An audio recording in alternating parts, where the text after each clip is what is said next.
পৃথিবীতে ভালোবাসার বীজ বপন করার জন্য লিখি, কিন্তু এবার আমাকে কলমের বদলে একটা মেশিন গান দাও। না, মানুষ মারার জন্য না, আত্মরক্ষার জন্য। হৃদয়ের যাবতীয় শব্দরাই আজ বিক্ষুব্ধ। ভেবেছিলাম ভালোবাসার অস্ত্রেই সর্বশক্তি মানুষে। ফিলিস্তিন দেখার পর আমার এখন আফসোস হয়।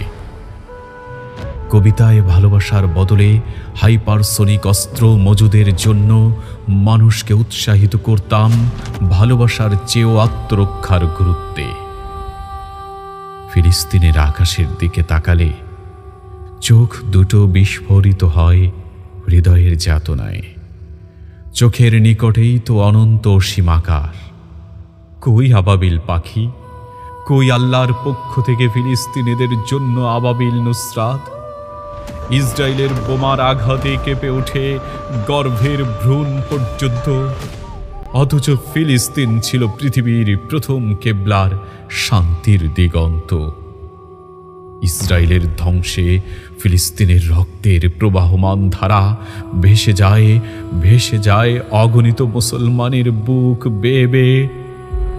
একদিন সমস্ত রক্ত থেকে নদী হবে, নদী থেকে জমি, জমি থেকে অঙ্কুরিত হবে বীজ। তারপর পৃথিবীর প্রথম সূর্যোদয় হবে ফিলিস্তিন থেকে।